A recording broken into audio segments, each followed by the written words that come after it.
আসসালামু আলাইকুম। আশা করি সবাই ভালো আছো। সবাই একটু ক্লাসে জয়েন করে ফেলো। দেখো সব কিছু ঠিক আছে কিনা। আর হচ্ছে তোমাদের নতুন টপিকস, যে টপিক্সটা নিয়ে আলোচনা করব খুবই গুরুত্বপূর্ণ একটা টপিক্স, এবং তোমাদের আজকের ক্লাসে তোমাদের নতুন সিলেবাস অনুসারে কীভাবে কোশ্চেন প্যাটার্ন কীভাবে হবে এগুলো নিয়ে একটু আলোচনা করব, ঠিক আছে? তো আশা করি তোমাদের যারা ফ্রেন্ড আছে সবাইকে একটু মেনশন করে দাও, এবং তোমাদের কলেজ গ্রুপগুলোতে ক্লাসের লিঙ্কটা একটু শেয়ার করে দিও। একটু আগে একটা মেয়ে কিন্তু বলেছে যে আমাদের মতো মধ্যবিত্ত ঘরের ছেলেমেয়েরা ফ্রিতে অ্যাকাউন্টিং ক্লাস করে আমরা অনেক উপকৃত হয়েছি বা অনেক উপকৃত হব। এই যে ব্যাপারটা, এই বিষয়টা যদি তোমরা বিভিন্ন কলেজের গ্রুপে শেয়ার করে দাও, তাহলে এখানে অনেকে আছে যে প্রাইভেট পড়ার মতো সামর্থ্য নাই, সে ফ্রি ক্লাস পেলে তার জন্য অনেক উপকার হবে, বুঝছো? তো সবাই একটু ক্লাসটা শেয়ার করে দিও। আচ্ছা, তো সবাই একটু তাড়াতাড়ি জয়েন করে ফেলো। তোমরা একটু তাড়াতাড়ি জয়েন করলে আমি ক্লাসটা শুরু করে দিব। আর আমি যেহেতু আজকে কোশ্চেন প্যাটার্ন নিয়ে আলোচনা করব, সেই জন্য সবাই একটু জয়েন করে ফেলো জলদি।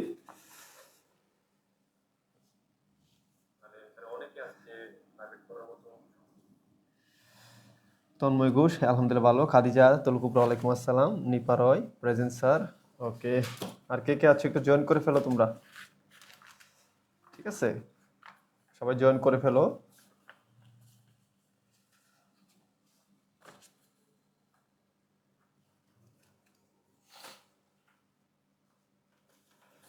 দেখো, আচ্ছা, তো আরেকটা কথা তোমরা জয়েন করতে করতে বলি, যারা যারা জয়েন করেছো সবাই একটু রেডি লিখে দাও। যারা যারা জয়েন করেছো সবাই একটু রেডি লিখে দাও, ঠিক আছে? যারা যারা জয়েন করেছো সবাই একটু রেডি লিখে দাও।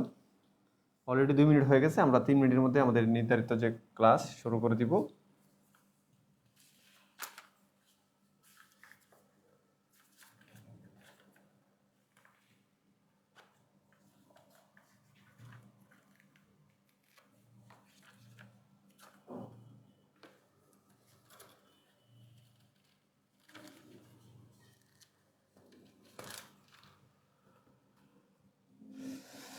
ওকে, আমি ফিনান্স ডিপার্টমেন্টের কমার্স কোয়ালিফিকেশন বইয়ে অধ্যায়টা 3 নম্বর অধ্যায় 3-এর ক এইভাবে দেওয়া।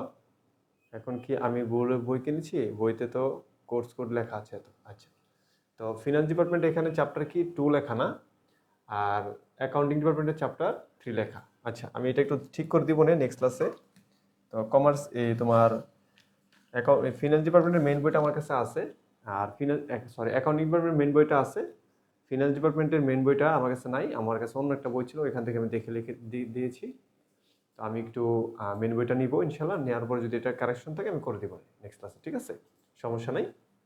তো আজকে আমরা যেটা করতেছি সেটা হচ্ছে অ্যাকাউন্টিং ইকুয়েশন, টেবুলার অ্যানালাইসিস। বুঝতে পেরেছো? তো টেবুলার অ্যানালাইসিস মানে হচ্ছে তোমার আমরা বিবরণী ছক যেটাকে বলি, আমরা ক্লাস 9-10-এ আমরা জানতাম এটা বিবরণী ছক। তো এটা আমি অ্যাকাউন্টিং ডিপার্টমেন্ট হচ্ছে চ্যাপ্টার 3, আর ফিনান্স ডিপার্টমেন্ট হচ্ছে চ্যাপ্টার 2। এখন যদি এখানে কোনো ভুল থাকে আমি এটা নেক্সট ক্লাসে কারেকশন করে দেবো, ঠিক আছে? আমার অ্যাসিস্ট্যান্ট এটা আমি করেছি, প্লাস অ্যাসিস্ট্যান্ট দেখেছিল, হয়তো বা কোথাও ভুল থাকতে পারে, আমরা তো আরেকটা বই থেকে দেখেছি। ওকে, তো এই যে টেবুলার অ্যানালাইসিস বা বিবরণী ছকটা, এই বিবরণী ছকটা তোমরা যারা কমার্সে ছিল ক্লাস 9-এও করেছো, 10-এ করেছো এবং ইন্টারমিডিয়েটও করেছো। আর যারা আর্টস বা সায়েন্স থেকে এসেছো কোনো সমস্যা নেই, আমি সুন্দর করে বুঝাবো, ইনশাল্লাহ এটা সহজে পারবা। তো প্রথম যে আমাদের বেসিক ক্লাস ছিল, ওই বেসিক ক্লাস অনুসারে আমরা পড়ালে সব কিছু পারবা। ওকে, তো আশা করি সবাই জয়েন করে ফেলেছো। আরেকটা কথা হচ্ছে তোমাদের কিন্তু এই অ্যাকাউন্টিংটা সম্পূর্ণ ফ্রি অ্যাকাউন্টিং ডিপার্টমেন্টে এবং ফিনান্স ডিপার্টমেন্টে। আর যারা ফিনান্স ডিপার্টমেন্টে আছো তোমাদের পাশাপাশি বিজনেস ম্যাথও ফ্রি আছে। আর এছাড়া তোমাদের কিন্তু এখানে ফিনান্স, প্রিন্সিপালস অফ ফিনান্স, তারপর হচ্ছে মাইক্রো ইকোনমিক্স, তারপরে ফিনান্স ডিপার্টমেন্টের বিজনেস কমিউনিকেশন, তারপরে তোমাদের অ্যাকাউন্টিং ডিপার্টমেন্ট সকল ডিপার্টমেন্ট হচ্ছে আইসিটি কোর্সগুলো কিন্তু আমাদের অলরেডি অনেকে ভর্তি শুরু হয়ে গেছে। আর আমাদের এই ক্লাসগুলো কিন্তু পেইড ক্লাস শুরু হবে 20 জুলাই থেকে। 20 জুলাই থেকে আমাদের পেইড ক্লাস শুরু হয়ে যাবে, এর আগে সবাই ভর্তি হয়ে যাবে। আর অ্যাকাউন্টিং ফ্রি ক্লাসগুলো তোমাদের ইউটিউব চ্যানেলে আমাদের সিরিয়াল আকারে থাকবে। অলরেডি যে ক্লাসগুলো হয়েছে তোমরা দেখবে যে চ্যানেলে সিরিয়াল আকারে পেয়ে যাবা। এবং আমি একটু বলে দিচ্ছি কেন, নতুন নতুন স্টুডেন্ট অ্যাড হলে এটা খুঁজে পায় না। আমাদের ইউটিউবের চ্যানেল নাম হচ্ছে 11+ একাডেমি। 11+ একাডেমি চার্জ দিয়ে তুমি যদি ইউটিউব প্লে লিস্টে যাও, প্লে লিস্টে দেখবে যে তোমাদের প্রিন্সিপালস অ্যাকাউন্টিং নামে 25-26 ব্যাচের একটা প্লে লিস্ট আছে, ওই প্লে লিস্টে তোমরা এগুলো পেয়ে যাবা। আর যারা হচ্ছে পেড কোর্সে ভর্তি হবা, পেড কোর্সে ক্লাসগুলো আমাদের প্রাইভেট গ্রুপে হবে ক্লাসগুলো, তো প্রাইভেট গ্রুপের ক্লাসগুলো আমাদের প্রাইভেট গ্রুপে লিস্ট করা থাকবে। যারা আগে ভর্তি হইবা তারা সিরিয়ালি ক্লাস করতে পারবো, যারা কিছুদিন পরে ভর্তি হইবা তারা পিছনের ক্লাসগুলো সিরিয়ালি থাকবে, করে নিতে পারবে। তো 20 তারিখের আগে জুলাই 20 তারিখের আগে যারা ভর্তি হইবা তারা কিন্তু আগস্টের 20 তারিখ পর্যন্ত ক্লাস করা পর্যন্ত যদি মনে করো যে তোমাদেরকে আমি কোনোভাবে ঠকাচ্ছি বা আমাদের ক্লাস তোমাদের মনের মতো না, সেক্ষেত্রে কিন্তু টাকা রিটার্ন নিতে পারবে। আর যারা জুলাইয়ের 20-এর পরে ভর্তি হইবা তাদের ক্ষেত্রে সময় থাকবে টাকা রিটার্নের জন্য 3 দিন, ঠিক আছে? আচ্ছা, অথবা আমরা 7 দিন দিতে পারি, এটা আমাদের বিষয়, আমরা জানাই দিব। আচ্ছা, তো আজকে আমরা যে টপিকসটা নিয়ে আলোচনা করব সেটা হচ্ছে টেবুলার অ্যানালাইসিস। তো আমরা তো প্রথম যে টপিকসটা আলোচনা করেছিলাম সেটা ছিল আমাদের বেসিক প্লাস জার্নাল। তো বেসিকটা আসলে আমাদের প্রত্যেকের জন্য প্রয়োজন, সেই জন্য বেসিক নিয়ে বিগত 3 থেকে 4 দিন আমরা 5 দিন ক্লাস করেছি। তো আজকে যেহেতু আমরা টেবুলার অ্যানালাইসিস করব, এটাকে আমাদের বলা হয় তোমার এই অ্যাকাউন্টিং ইকুয়েশন, মানে হিসাব সমীকরণের টেবুলার অ্যানালাইসিস। তো হিসাব সমীকরণের দুইটা পার্ট, একটা হচ্ছে টেবুলার অ্যানালাইসিস, একটা হচ্ছে মিসিং অ্যামাউন্ট, মানে সমীকরণ থেকে মিসিং মান বের করতে হয়। আর টেবুলার অ্যানালাইসিস হচ্ছে বিবরণী ছক। তো এটাকে টেবুলার ফর্ম বলা হয়, টেবুলার অ্যানালাইসিস বলা হয়, অথবা ইফেক্ট অফ ট্রানজ্যাকশন বলা হয়, অনেক নামে এটাকে তোমাদের ডাকা হয়। তো সব কিছু তোমরা ইনশাল্লাহ বই যখন প্র্যাকটিস করবো সব কিছু বুঝে যাবা। তো এখন এই টপিক্সটা আমাদের কত মার্কস আসবে শোনো। আগে যখন আমাদের পুরাতন সিলেবাস ছিল, এই টপিক্সটাতে 10 মার্কের পরীক্ষা আসতো প্রত্যেক ডিপার্টমেন্টে, অ্যাকাউন্টিং বলো ফিনান্স বলো যত ডিপার্টমেন্ট আছে। তো যেহেতু নতুন সিলেবাস, অ্যাকাউন্টিং বইটা অ্যাকাউন্টিং ডিপার্টমেন্ট এবং ফিনান্স ডিপার্টমেন্টে আছে, এবং এই যে টপিক্সটা মনে রাখতে হবে 1900 যত সাল থেকে আমাদের বিবিএ শুরু হয়েছে, মানে বিবিএ বাংলাদেশের বিবিএ যত সাল থেকে শুরু হয়েছে, ওই সাল থেকে এখন পর্যন্ত এই অ্যাকাউন্টিং ইকুয়েশনে কোশ্চেন আসে না এমন কোনো ডিপার্টমেন্ট নাই। প্রত্যেক ডিপার্টমেন্টে এই চ্যাপ্টার থেকে কোশ্চেন আসে। তার মানে এই চ্যাপ্টারটা খুবই গুরুত্বপূর্ণ, খুবই গুরুত্বপূর্ণ। তো এই চ্যাপ্টার থেকে আগে যেহেতু 10 মার্কের প্রশ্ন আসতো, এখন স্যার কত মার্কের প্রশ্ন আসবে? তো এখন হচ্ছে তোমাদের এই চ্যাপ্টার থেকে যদি আসে 8 মার্কসের কোশ্চেন আসবে, কারণ এখন কোশ্চেন প্যাটার্ন চেঞ্জ করেছে। আজকে আমরা একটু কোশ্চেন প্যাটার্ন নিয়ে আলোচনা করব, ঠিক আছে? আমাদের কোশ্চেন প্যাটার্ন কেমন, আমরা কোশ্চেন প্যাটার্ন নিয়ে একটা আলোচনা করব। আচ্ছা, তো আশা করি তোমাদের জন্য এত সুন্দর একটা আয়োজন করেছি ফ্রি ক্লাসের। তোমরা অবশ্যই আমাদের ক্লাসগুলো একটু শেয়ার করবা। হ্যাঁ, শেয়ার করলে কিন্তু ক্ষতি নাই। তোমরা কিন্তু ক্লাসগুলো একটু শেয়ার করে দিবা এবং তোমাদের ফ্রেন্ডসদেরকে একটু মেনশন করে দিবা। আচ্ছা, তো চলো আমরা একটু কোশ্চেন প্যাটার্ন নিয়ে আলোচনা করি। তো আমি আজকে সকল সাবজেক্টের কোশ্চেন প্যাটার্ন আলোচনা করব, ভালো করে খেয়াল করবা। তো নর্মালি তোমাদের নতুন যে কোশ্চেন প্যাটার্ন হয়েছে সেখানে তোমাদের পরীক্ষা হবে হচ্ছে 80 মার্কের লিখিত। কত মার্কস? 80 মার্কস, ঠিক আছে? আমি একটু বাংলা লিখতেছি, 80। তোমাদের 80 নাম্বারে লিখিত পরীক্ষা হবে। কত নম্বরে? 80 নাম্বার লিখিত পরীক্ষা হবে। সব বই, যত বই আছে সব বইয়ে 80 নাম্বার লিখিত পরীক্ষা হবে। হ্যাঁ, আর এই 80 নাম্বারের মধ্যে তোমার 100 নম্বরের মধ্যে 80 নাম্বার লিখিত পরীক্ষা, আর 20 নাম্বার হচ্ছে স্যারের হাতে থাকবে। এই 20 নাম্বার স্যাররা দিবে হচ্ছে তোমাকে বিভিন্ন ইনকোর্স পরীক্ষাতে জয়েন করতে হবে এবং স্যারদের সাথে ভালো ব্যবহার করতে হবে, বা কলেজের যে রুলস মেনটেন করলে তোমাকে স্যাররা 20-এর মধ্যে দেখা যাচ্ছে কাউকে 20 দিবে, হ্যাঁ, কাউকে 19 দিবে, এরকমভাবে স্যাররা মার্কস দিবে। তো সর্বনিম্ন দেখা যাচ্ছে যে 15 পর্যন্ত দেয় আর কি। 15 নিচে দেয় না নর্মালি টিচাররা, আবার অনেক সময় রাগ হলে 10ও দেয়। তো হচ্ছে বিষয়। তো এই যে 80 মার্কস লিখিত যে তোমার পরীক্ষা আসবে, সকল সাবজেক্টের ক্ষেত্রে 80 মার্কস লিখিত থাকবে। এর মধ্যে আইসিটির মধ্যে আবার একটু ডিফারেন্স আছে। লিখিত হচ্ছে তোমার 75, আবার ল্যাবের মধ্যে আছে 25, ওইটা আলাদা, এটা স্যার থেকে জেনে নিবা। আচ্ছা, এখন এইখানে এই যে 80 মার্কসের যে আমাদের প্রশ্ন কয়টা আসবে দেখো। প্রথম কথা হচ্ছে 80 মার্কসের প্রশ্ন আমরা লিখিতভাবে দিব। প্রথম কথা হচ্ছে আমি ম্যাথ সাবজেক্টগুলোর কথা বলি। ম্যাথ, যে সাবজেক্টগুলো হচ্ছে আমাদের ম্যাথ, কি যেটা হচ্ছে আমাদের ম্যাথ সাবজেক্ট। তো ম্যাথ সাবজেক্টে আমাদের কিভাবে কোশ্চেনটা আসবে? আচ্ছা, তো ম্যাথ হোক থিওরি হোক, আমাদের টোটালি প্রথমে 12টা কোশ্চেন আসবে। কতটা কোশ্চেন? 12টা কোশ্চেন। এই 12টা কোশ্চেন আমাদের প্রত্যেকটা কোশ্চেন 10 মার্কের হবে। এখান থেকে তোমাদের 8টা কোশ্চেন আনসার করতে হবে, উত্তর করতে হবে। কয়টা? 8টা প্রশ্ন উত্তর করতে হবে, বুঝছো? 8টা প্রশ্ন উত্তর করতে হবে। তো 8টা প্রশ্নের মধ্যে তোমাদের প্যাটার্নটা থাকবে এরকম যে, কি বলছি, 12টা প্রশ্নের মধ্যে তোমাদের 8টা উত্তর করতে হবে, 80 মার্কস। কতটা? 12টা প্রশ্ন হবে, এর মধ্যে 8টা উত্তর করতে হবে। কত নাম্বার? 80 নাম্বার, ঠিক আছে? 80 নাম্বার। এখন কিভাবে আসবে দেখো। প্রথম হচ্ছে ম্যাথের কথা। যদি তোমাদের ম্যাথ কোশ্চেনগুলো হবে এরকম, যে এরকম হতে পারে 2 স্টেপ হতে পারে, 3 স্টেপ হতে পারে। 3 স্টেপে কি, যেমন তোমার ধরো এখানে ছোট্ট একটা সংজ্ঞা দিবে, ডেফিনেশন দিবে, ছোট্ট একটা ডেফিনেশন দিবে। ওইটাতে ধরো 1 মার্কস থাকতে পারে, যে ইংলিশে একটা ডেফিনেশন বলতে পারে হোয়াট ইজ অ্যাকাউন্টিং অথবা হোয়াট ইজ ফাইন্যান্স। হ্যাঁ, এরকম ছোট ছোট ধরনের দিতে পারে, অথবা বলতে হোয়াট ইজ বিজনেস দিতে পারে, এখানে 1 মার্কস থাকবে। এরপরে আরেকটা প্রশ্ন দিবে একটু বড়, এখন ধরো এটা হতে পারে 3 মার্কস, হতে পারে 2 মার্কস, ঠিক আছে, দিবে। দিলে এখন দেখো এখানে 1 আর 3 কত 4, তাহলে এই প্রশ্নটা হবে ম্যাথের ক্ষেত্রে এটা 6 মার্কসের একটা প্রশ্ন আসবে, ঠিক আছে। এটা তো ম্যাথের ক্ষেত্রে এরকম হবে, থিওরির ক্ষেত্রে এরকম হবে, 3টা পার্টে দিবে তারা, অথবা 2টা পার্টে দিবে। তো 2টা পার্টে যদি দেয়, ধরো এখানে প্রথম পার্টটা 2 মার্কের দিবে অথবা 3 মার্কের, আর দ্বিতীয় পার্টটা হয়তোবা তোমার 8 মার্কস অথবা 7 মার্কস। যদি প্রথম মানে 10 মার্কস তারা ভাগ করে দেবে সৃজনশীল মতে, ধরো যদি এইটাতে 2 মার্কসে দেয় তাহলে বিটা দিবে 8 মার্কসে। এখানে এই যে লাস্টের যেটা, এটা তোমাদের ম্যাথ থাকবে, ম্যাথের মধ্যে এটা ম্যাথ থাকবে, ঠিক আছে। লাস্টে যেটা আছে এটা ম্যাথ থাকবে। তো এখন দেখা যাবে যে এরকম হতে পারে যে এখানে 1, এখানে 2, এখানে 7, এরকম হতে পারে, ঠিক আছে। অথবা এরকম হতে পারে যে এখানে ছোট্ট একটা ম্যাথ দিতে পারে, হ্যাঁ, যে এখানে এরকম হতে পারে যে এখানে হচ্ছে 2 মার্কসের, এখানে হচ্ছে 4 মার্কসের, এখানে 4 মার্কসের, এরকম হতে পারে। এখানে 2টা ম্যাথও দিতে পারে, ঠিক আছে, এখানে 2টা ম্যাথ, এখানে 2টা ম্যাথ দিতে পারে, বুঝছো। তো কোশ্চেন হচ্ছে ছোট ম্যাথগুলো থাকে, যেমন 4 মার্কসের কিছু ম্যাথ থাকবে ছোট ছোট, এভাবে দিতে পারে। তো মূল কথা হচ্ছে তোমার আমরা যে টপিকসগুলো পড়াবো তোমাদের এই পুরা প্রিন্সিপালস অফ অ্যাকাউন্টিং এ, এই টপিকসের মধ্যে তারা তাদের যে 12টা কোশ্চেন করবে, এভাবে তারা 12টা কোশ্চেন করবে, যে কোনো কোনো কোশ্চেনে 2টা স্টেপে দিবে, কোনো কোনো কোশ্চেনে 3টা স্টেপে দিবে।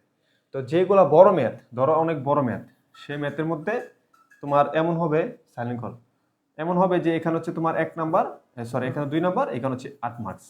আবার এরকমও হতে পারে যে ধরো কোনো একটাতে 12টার মধ্যে কোনো একটা কোশ্চেন, যেমন 7 মার্কসের একটা কোশ্চেনে শুধুমাত্র একটা ম্যাথ দিবে, ধরো এই ম্যাথটাই 10 মার্ক, এমন আছে না যে মনে করো শুধু এক পার্টে দিবে, যেমন এখানে 3 পার্ট, 2 পার্ট, 1 পার্ট। তো এরকম হতে পারে যে 7 নম্বর প্রশ্নটা শুধুমাত্র একটা অঙ্ক দিয়ে দিছে, আর্থিক অবস্থা বিবরণী, এরকম হতে পারে ম্যাথের ক্ষেত্রে।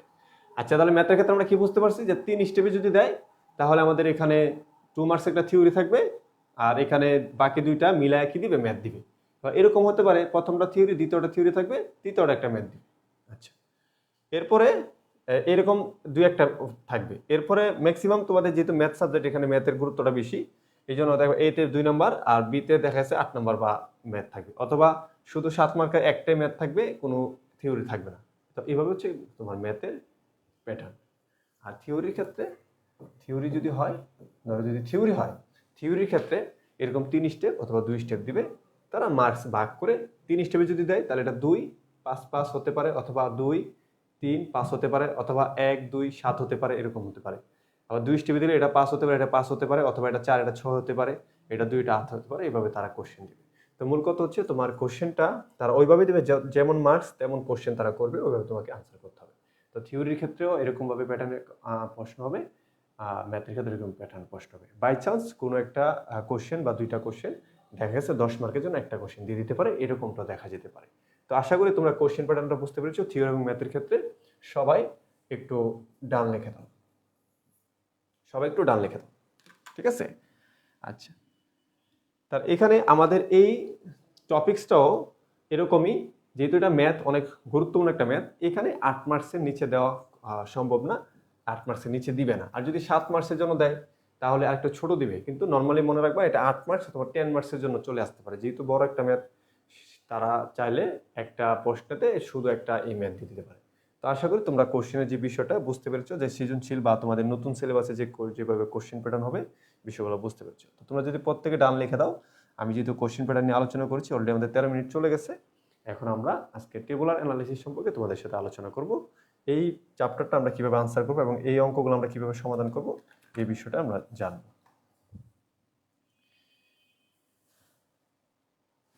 ঠিক আছে, আচ্ছা, ওকে। তাহলে এই হচ্ছে তোমাদের কোশ্চেন প্যাটার্ন। তা আমরা আজকে যে কোশ্চেনটা নিয়ে আলোচনা করব সেটা হচ্ছে আমাদের শীটের 1 নম্বর প্রশ্ন। তোমাদেরকে অলরেডি শীট দেওয়া হয়ে গেছে। তো তোমাদের শীটে আনসার সহ তোমাদেরকে কোশ্চেন দেওয়া হয়ে গেছে। হয়তোবা পুরোপুরি সবগুলোর আনসার এখনো এডিট পাও নাই, কালকে হয়তোবা সব আনসার পেয়ে যাবে। 18টা তোমাদের এখানে প্রায় 32টা প্রশ্ন আছে। হ্যাঁ, 32টা প্রশ্ন আছে এই শীটে। তো 32টা প্রশ্ন হয়তোবা 18টা আনসার করা হয়েছে, আর বাকি আনসারগুলো তোমরা পেয়ে যাবে, অথবা 5টা আনসার ছাড়া থাকবে, প্র্যাকটিস করো। আচ্ছা, এখন অনেকের প্রশ্ন যে আমার শীটের যে অঙ্কগুলো আছে সবগুলো এনির অঙ্ক। এখন এই অঙ্কগুলো করলে তোমাদের A+ বা এই সাবজেক্ট থেকে তোমরা এই চ্যাপ্টার থেকে আনসার ফুল করতে পারবে কিনা। আমি বলি, তোমরা যদি আমার শিটের সবগুলো অঙ্ক করো, তার মানে এই না যে তোমরা আমার শিটের অঙ্কগুলোই পারবা। কারণ তোমাদেরকে আমি অঙ্ক মুখস্থ শেখাচ্ছি না, আমি তোমাদেরকে অঙ্ক নিয়ম শেখাচ্ছি। নিয়ম মানে কি? এই নিয়মে তুমি বাংলাদেশের সকল বইয়ের অঙ্ক পারবা। বাংলাদেশের যত বই আছে, হ্যাঁ, সকল বইয়ের অঙ্ক তুমি পারবা। সব বই অঙ্ক তুমি পারবা। তার মানে আমার এখানে শিটে যে 32টা অঙ্ক আছে, 32টা অঙ্ক আমি তোমাকে মুখস্থ বা নিয়মে আমি মুখস্থ করাবো না, বা এইভাবে করাবো। আমি এমনভাবে করাবো, রুলস, নিয়ম। তো নিয়ম অনুসারে যদি তুমি 32টা অঙ্ক সলভ করো, বাংলাদেশের যত বই আছে আমি মনে করি সব বইয়ের অঙ্ক তুমি সমাধান করতে পারবা। এবং তোমাদেরকে এমনভাবে রুলস শেখানো হবে, যেমন এর বিগত একটা টপিক্সে আমরা জাবেদা নিয়ে আলোচনা করেছি। জাবেদার মধ্যে কিন্তু আমরা যেভাবে জাবেদা করাইছি, তোমরা কিন্তু অন্য অন্য বইয়েরও জাবেদাগুলো পারবা। ঠিক আছে? এর মধ্যে যদি তোমাদের দুই একটা অঙ্ক আটকে যাও, এটা স্টুডেন্ট লাইফে হতেই পারে, যে অনেক ভালোভাবে পড়ছি, দুই একটা এন্ট্রি সমস্যা, আমাকে জানাইবা। যে কোনো বই, বাংলাদেশের যে কোনো বই থেকে বলবো, স্যার আমি এই লাইনটা বুঝি না এই বইয়ে, আমি তোমাকে এটা বুঝাই দিই। এবং প্রবলেম সলভ ক্লাসের আগে যদি তুমি বলো, স্যার আমি এই কোম্পানির বইয়ের এই অঙ্কটা স্যার এই লাইনটা বুঝি নাই, হ্যাঁ আমাকে দেখাইবা, ছবি দিবা, আমি এটা নোট করে তোমাদেরকে বুঝাই দেবো, অথবা তোমার ছবি থেকে বুঝাই দেবো, কোনো বিষয় না। আমি কোনো চ্যাপ্টার এমনভাবে পড়াচ্ছি না যে 10টা অঙ্ক করাচ্ছি, 10টা অঙ্ক পরীক্ষা কমন পেবা। কমন বলতে কোনো বিষয় নাই, পরীক্ষার মধ্যে আবার কিসের কমন? তুমি চ্যাপ্টার ওয়াইজ প্রিপারেশন বা এই চ্যাপ্টারের ম্যাথ কিভাবে করতে হয় তুমি ওই সিস্টেম শিখবা।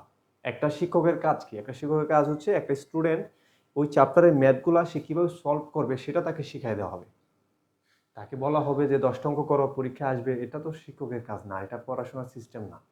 মুখস্থ বলতে কোনো পড়াশোনা আমাদের ওয়ার্ল্ডে নাই, ঠিক আছে? কিন্তু আমরা এটা করি, বাংলাদেশে অনেক প্যারাগ্রাফ এগুলো মুখস্থ করে আসছে। মুখস্থ তো পড়ালেখার মধ্যে পড়ে না। পড়ালেখা হচ্ছে বুঝতে হবে টেকনিক, যে কিভাবে সলভ করার ক্ষমতা তোমার অর্জন করতে হবে। ঠিক আছে? তা আমরা সলভ করার ক্ষমতা অর্জন করব, বাংলাদেশের যে কোনো বইয়ের অঙ্ক আমরা যে কোনো সমস্যার সমাধান করতে পারবো, ওইভাবে আমরা নিজেদেরকে তৈরি করবো। ঠিক আছে? এখন ধরো আমরা এটা করছি, বোর্ড পরীক্ষা কি এরকম আসবে? এখানে 20-15 হাজার টাকা আছে, এরকম 15 হাজার টাকা আসবে, অন্য কথা থাকতে পারে। আমাদের সিস্টেম হচ্ছে আমাদের শিখতে হবে। তো আমরা ইনশাল্লাহ প্রত্যেকটা চ্যাপ্টার সিস্টেম শিখবো। যেমন আমরা জাবেদা শিখেছি, সম্পদ, খরচ, উত্তোলন, বালে ডেবিট হয়, কমলে ক্রেডিট হয়, আয় দায় মূলধন, বালে ক্রেডিট, কমলে ডেবিট হয়।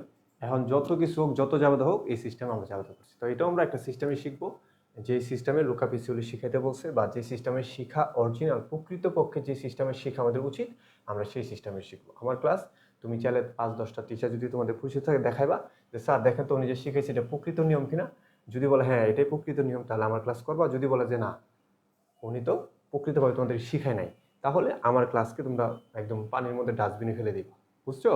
আমি যেটা শিখাবো এটা ইনশাল্লাহ প্রকৃত নিয়ম। এইভাবেই প্রত্যেকটা স্যার অ্যাপ্রিসিয়েট করবে, এবং তোমাদের এবং এভাবে শিখলে তুমি যে কোনো ম্যাথ সমাধান করতে পারবা। শুধু 32টা কেন, বাংলাদেশের যত বই আছে সব অঙ্ক সমাধান করতে পারবা। চলো তাহলে আজকে আমরা অঙ্কটা সমাধান করি।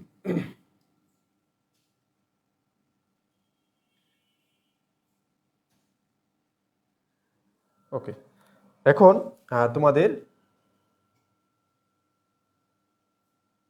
ওকে, তাহলে এখন এখানে আরেকজনে কোশ্চেন করে ফেলছে যে এক ঘরে বসবে কিনা। ভাই তুমি আগে কোশ্চেন করো না, আমি ভাই এখন অন্য তোমাদেরকে আগে বুঝিয়ে দেবো। এখানে আর্টস বা সায়েন্সের আছে, বুঝতে হবে। ভাই সাউন্ডের সব কোয়ালিটি ঠিক আছে, তোমার ফোনে হয়তো বা একটু প্রবলেম, কিন্তু দেখো সাউন্ডের কোয়ালিটি অনেক বেস্ট, দেখছো?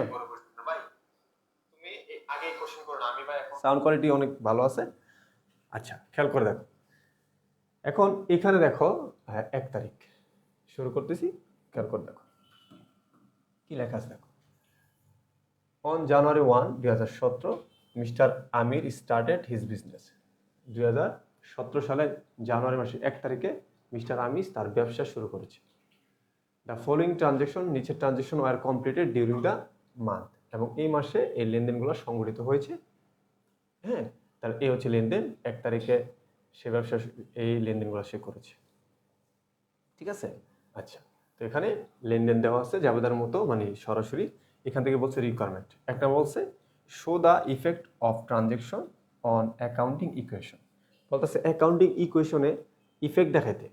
Show the effect of transaction, লেনদেনের ইফেক্ট, হ্যাঁ, যে লেনদেনের যে একটা প্রভাব হয়েছে, on the accounting equation using tabular form, মানে টেবুলার ফর্মের মাধ্যমে, কি মানে বিবরণী ছকের মাধ্যমে।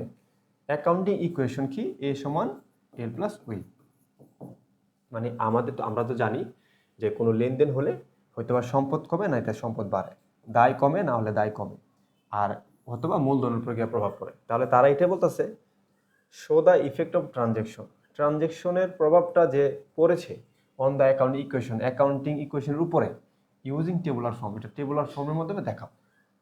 তাহলে আমরা তো অ্যাকাউন্টিং ইকুয়েশন কি, এ সমান এল প্লাস বি, তাহলে আমাদের এটা, আর দ্বিতীয়টা আমি আজকে পড়াবো না, কালকে পড়াবো, ঠিক আছে? আমি এতগুলো একসাথে পড়ালে সায়েন্স বা আর্টস থেকে যারা আসছে বা যাদের অ্যাকাউন্টিং বেসিক দুর্বল তাদের জন্য সমস্যা হবে।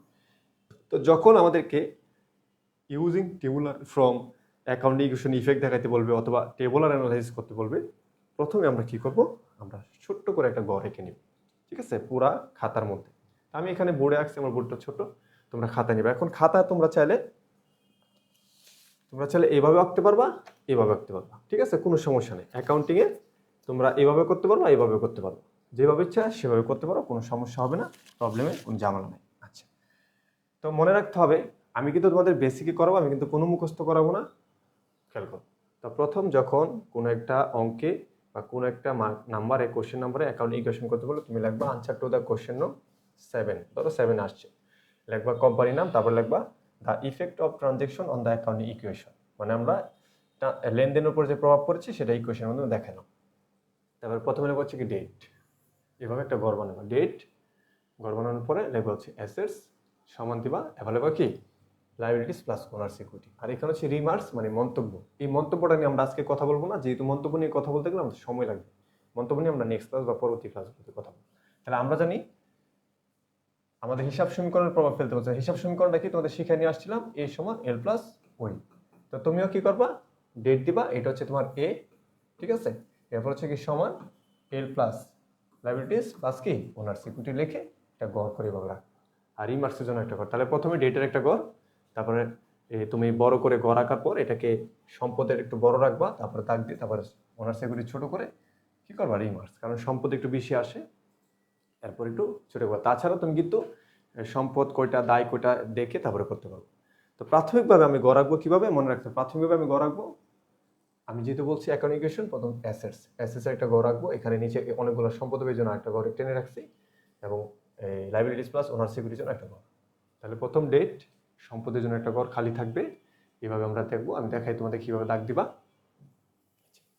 প্রথমে 4 কোণাতে দাগ দিবা, দাগ দেওয়ার পর এই দাগটা দিবা, ঠিক আছে, এই দাগটা দিবা, এই যে দাগটা, তারপরে এখানে একটা দাগ দিবা, হ্যাঁ, প্রথমে 4 কোণা ছেড়ে দাগটা দিবা, ঠিক আছে, দাগটা দেওয়ার পরে তারপরে কি করবা, এই যে এই বড় দাগটা দিবা, ঠিক আছে, দেওয়ার পরে এই দাগটা দিবা, তারপরে এখানে সমান দেওয়ার পরে এটাকে এখানে তো দাগ দিবা এই ডেটের, এটাকে ভাগ করে দিবা, তারপরে এটাকেও ভাগ করে দিবা, ঠিক আছে, ভাগ করে দিয়ে এইভাবে এখানে কিছু সম্পদ আসবে, এখানে কিছু দায় প্লাস ওনার্স ইকুইটি আসবে। আচ্ছা, এখন এই যে আমাদের অ্যাসেটস এর গড়ে যে জায়গাগুলো খালি আছে, এখানে আমাদের কি হবে মনে রাখতে হবে ভালো করে, ঠিক আছে, আমাদেরকে তারা বলছে অ্যাকাউন্টিং ইকুয়েশনের ইফেক্ট দেখানো যায়, মনে রাখতে হবে আমাদের এই ট্রানজ্যাকশনে যতগুলো সম্পদ আছে প্রত্যেকটা সম্পদের জন্য আলাদা আলাদা একটা গড় হবে। কি বললাম, আমাদের এই ট্রানজ্যাকশনে যতগুলো সম্পদ আছে, আমরা কিন্তু সম্পদ চিনে আসছি প্রথম ক্লাস থেকে, ঠিক আছে, যতগুলো সম্পদ আছে প্রত্যেকটা সম্পদের জন্য একটা করে ঘর হবে। যদি নগদ একটা সম্পদ, নগদের একটা ঘর হবে,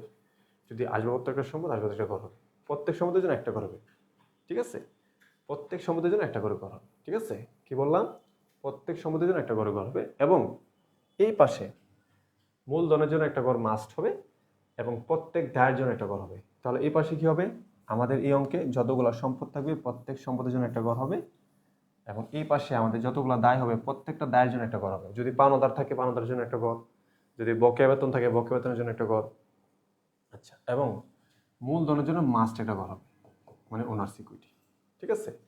তাহলে ঘর হবে না কার কার, আবার বলতেছি, যেহেতু আমাদের অ্যাকাউন্টিং ইফেক্টটা ইকুয়েশন ফেলাবো, প্রত্যেকটা সম্পদের জন্য একটা ঘর হবে, প্রত্যেকটা দায়ের জন্য একটা ঘর হবে, এবং মূলধনের জন্য মাস্ট একটা ঘর হবে। তাহলে ঘর হবে না কার কার, মনে রাখতে হবে আয়, ব্যয়, উত্তোলন, এই তিনটার গড় হবে না, ঠিক আছে। কেন গড় হবে না, কারণ আমরা জানি আয় হইলে মূলধন বাড়ে, এই জন্য আমরা মূলধনকে প্লাস করে দিব, ব্যয় হইলে মূলধন কমে, আমরা মূলধন থেকে মাইনাস করে দিব, উত্তোলন হলে মূলধন কমে, আমরা মূলধন থেকে মাইনাস করে দেব। তাহলে এই তিনটা কিন্তু আমাদের মূলধনের উপর ইফেক্ট পড়বে। তাহলে আমাদের উপাদান আছে 6টা, কটা উপাদান আছে 6টা। সম্পদ প্রত্যেক সম্পদের একটা গড় হবে, দায়, দেখো সম্পদ প্রত্যেক সম্পদের গড়, দায় প্রত্যেক দায়ের জন্য একটা ঘর হবে, ঠিক আছে? তাহলে বাকি থাকে 4টা, ঠিক আছে? 4টা, তাহলে এই 4টাই মূলধনের উপর চলে যাবে। তা মূলধনের উপরে যাবে, আয় হলে মূলধন বাড়বে, ব্যয় হলে মূলধন কমবে, উত্তোলনের মূলধন কমবে। তাহলে 6টা ঘর টোটাল হয়ে গেছে, বুঝছো? তাহলে এখানে খেয়াল করতে হবে যে প্রতিটা সম্পদের জন্য একটা ঘর হবে, প্রতিটা দায়ের জন্য একটা ঘর হবে, আর 4টা উপাদানের জন্য একটা ঘর হবে। কোন কোন 4টা উপাদান? এই যে আমরা কিন্তু জানতাম যে সি, এটাকে বাংলা কি পাওয়া যায়? সি প্লাস আর প্লাস ই মাইনাস ডি। তার মানে এখানে ক্যাপিটালের জন্য, আর এর জন্য, এক্সপেন্সের জন্য, ড্রয়িংসের জন্য আলাদা কোনো ঘর হবে না। মূলধনের সাথে এই 4টার কাজ করে ফেলতে হবে। তাহলে যদি দেখো যে মালিক মূলধন বিনিয়োগ করছে, তাহলে মূলধন বাড়বে। যদি আয় হয় মূলধন বাড়বে, ব্যয় হলে আমাদের ওই মাইনাস মূলধন কমবে, আমাদের কি ড্রয়িংস হলে মূলধন কমবে। এই জন্য আমাদের এই 4টার জন্য আলাদা কোনো ঘর হবে না, এই 4টার জন্য একটা ঘর হবে। 4টার জন্য কটা ঘর হবে? একটা, এক ঘরে 4টাই ব্যক্তি পড়বে। আর প্রত্যেকটা সম্পদের জন্য একটা ঘর, প্রত্যেকটা দায়ের জন্য একটা ঘর। তাহলে আমাদের প্রথমে কি করতে হবে? সুন্দর করে আগে সম্পদ কয়টা, দায় কয়টা বের করতে হবে। এটা বের করার পরে আমাদের অঙ্ক করতে লাগবে 10 মিনিট। আচ্ছা, তো এই পর্যন্ত বুঝলে লেখো ওকে। আমি প্রত্যেকে কমেন্ট করো, আমি কমেন্ট করবো। প্রত্যেকে কমেন্ট করো, আমি লেখো। যারা সায়েন্স বা আর্টস থেকে আসছো কোনো সমস্যা নাই, প্রত্যেকে কমেন্ট করো, আমি একটু সবাই ওকে লেখো।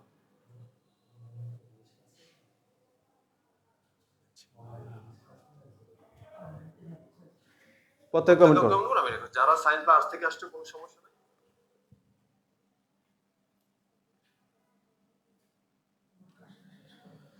বিশ্বজিৎ বিশ্বাস ওকে, ইকরাম হুসাইন ওকে,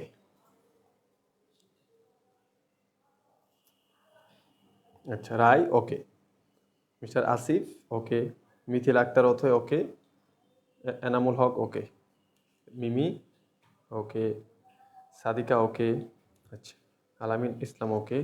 ওকে, তাহলে আমাদের এটা হচ্ছে প্রথম স্টেপ। আমরা এখন বের করে নিব আমাদের ট্রানজেকশন থেকে যে আমাদের সম্পদ কয়টা আছে, দায় কয়টা আছে। সম্পদ কয়টা আছে, দায় কয়টা আছে। তো চলো আমরা একটু দেখে আসি আমাদের সম্পদ কয়টা, দায় কয়টা আছে। ওকে, তো তোমরা কি করবা, যেহেতু পোস্টারটা দাগানো যাবে না, তো তোমরা কি করবা, ছোট একটা পেন্সিল নিবা, কারণ এখানে গণতে তোমাদের সমস্যা হবে। যেমন আমি প্রথমে দেখি, দেখো প্রথমে বের করতে স্টার্টে শেষ, দেখো এখানে মিস্টার আমির ইনভেস্টেড 1.5 লাখ টাকা ইন বিজনেস। সে যে 1.5 লাখ টাকা ইনভেস্ট করছে, এখানে ক্যাশ একটা সম্পদ আছে, ক্যাশ, ঠিক আছে? ক্যাশ একটা সম্পদ। আর মূলধন হচ্ছে কি, মূলধন তো আমাদের কোথায় যাবে? ওইর ঘরে যাবে। তার একটা ওই, তো এই ওইর ঘরে আমাদের ক্যাশ হচ্ছে, আমরা সম্পদের ঘরে একটা হচ্ছে ক্যাশ, একটা হচ্ছে মূলধন, ঠিক আছে? তো ক্যাশ আমাদের সম্পদের একটা ঘর হবে। আর আমাদের এই ওইতে কিন্তু 4টা জিনিস যাবে। কি কি যাবে আবার বলতেছি, ওইতে কয়টা জিনিস যাবে? 4টা। এখানে কয়টা জিনিস যাবে? এই ঘরে কয়টা জিনিস? 4টা যাবে। মূলধন, আয়, ব্যয়, উত্তোলন। তাহলে দুইটা যোগ হবে, মূলধন আর আয় হচ্ছে যোগ হবে, হ্যাঁ, মূলধন আর আয় হচ্ছে যোগ হবে, আর ব্যয় আর উত্তোলন কি হবো? বিয়োগ হবে। আচ্ছা, তাহলে এই 4টার জন্য কোনো ঘর হবে না, শুধু সম্পদের আর দায়ের ঘর হবে। আর বাকি 4টা মূলধনের একটা ঘরে চলে যাবে। আচ্ছা, তারপর দেখো ইকুইপমেন্ট, এটা একটা সম্পদ, এটা একটা সম্পদ। পারচেজ ইকুইপমেন্ট অফ ক্যাশ, ক্যাশটাকে আমি ইকুইপমেন্ট কিনছি, তাহলে ইকুইপমেন্ট কিনছি, ইকুইপমেন্ট ডেবিট, ক্যাশ ক্রেডিট। তাহলে ক্যাশের জন্য তো আমি ঘর করে বানাইছি, তাহলে ঝামেলা নাই। তাহলে এখানে একটা সম্পদ, এটা হচ্ছে 2 নম্বর সম্পদ। আচ্ছা, এরপরে সাপ্লাইস হচ্ছে পারচেজ করেছি অন ক্রেডিট, বাকিতে। তাহলে সাপ্লাইস আমি কিনছি, সাপ্লাইস হচ্ছে আমাদের সম্পদ, এটা হচ্ছে আমার 3 নম্বর সম্পদ, ঠিক আছে? আর অন ক্রেডিট মানে কি, বাকিতে কিনছি, পাওনাদার। তাহলে এখানে কিন্তু আমার একটা অ্যাকাউন্টস পেয়াবল আসছে, তাহলে এখানে একটা দায় আসছে, ঠিক আছে? দায়। তাহলে তোমরা একটু সংক্ষিপ্ত হয়, এগুলো আসলে এবার মার্ক করা লাগে না, আমি তোমাদের শিখাইতেছি দিকে মার্ক করতেছি, তোমরা এগুলো নর্মালি ধরে ফেলতে পারো। আচ্ছা, এরপরে সার্ভিস প্রোভাইড, সেবা দেওয়া হয়েছে অন ক্যাশ, আমাদের ক্যাশের জন্য আগে ঘর বানাইছি। আর সেবা দেওয়া হয়েছে, এটা হচ্ছে আয়, আয়ের জন্য কোনো ঘর হবে না। সার্ভিস প্রোভাইড অন অ্যাকাউন্ট, বাকিতে সেবা দেওয়া হয়েছে, বাকিতে সেবা দিলে দেনাদার, এটা হচ্ছে অ্যাকাউন্টস রিসিভেবল, এটা একটা সম্পদ, এটা হচ্ছে আমাদের 4 নম্বর সম্পদ, এখানে একটা ঘর হবে। আচ্ছা, আর সেবা দেওয়া হয়েছে, বাকিতে হোক নগদ, এটা আয়, আয়ের জন্য কোনো ঘর হবে না। পেড রেন্ট, রেন্ট হচ্ছে আমাদের খরচ, এটার জন্য কোনো ঘর হবে না। স্যালারির জন্য খরচ, এটার জন্য কোনো ঘর হবে না। আচ্ছা, পেড অ্যাকাউন্টস পেবল, অ্যাকাউন্টস পেবলের টাকা দেওয়া হয়েছে, অ্যাকাউন্টস পেবলকে টাকা দেওয়া হলে আমাদের ক্যাশ আর হচ্ছে অ্যাকাউন্টস পেবল, ক্যাশের সম্পদের ঘর আমরা বানাইছি, অ্যাকাউন্টস পেবলের সম্পদের ঘর আমরা বানাইছি, ঠিক আছে? কারণ আমাদের প্রত্যেকটা উপাদানের জন্য একটা ঘর হবে। অ্যাকাউন্টস পেবলের জন্য যত অ্যাকাউন্টস পেবল আছে একটা ঘর হবে, যত ক্যাশ আছে একটা ঘর হবে। আচ্ছা, আবার এটা মনে করো না যে এখানে একবার ক্যাশ, এখানে ক্যাশের জন্য একটা ঘর হবে, আবার ক্যাশ, আবার ক্যাশের জন্য না, প্রত্যেকটা উপাদানের জন্য জাস্ট একটা ঘর হবে। এই একটা করে সকল ক্যাশ চলে যাবে। আচ্ছা, শেষ। এরপর হচ্ছে cash receive from accountable, accountable হচ্ছে এখানে একটা সম্পদ পেয়েছি আমরা, আবার ক্যাশ ডেবিট, অ্যাকাউন্টেবল ক্রেডিট। তাহলে আমাদের ক্যাশ তোমাদের এখানে অ্যাকাউন্ট রিসিভের জন্য কিন্তু গড় হয়ে গেছে অলরেডি, এই যে অ্যাকাউন্ট রিসিভেবল, আর গড় লাগবে না, ক্যাশের জন্য গড় আছে। তারপর হচ্ছে উইথড্র, উইথড্র মানে উত্তোলন, উত্তোলনের জন্য আমাদের কোনো গড় লাগবে না, কারণ এটা ওইতে চলে যাবে। তাহলে আমরা সম্পদ পাইছি কয়টা? একটা, দুইটা, তিনটা, চারটা, আর দায় পাইছি কয়টা? একটা, আর ওই হচ্ছে একটা।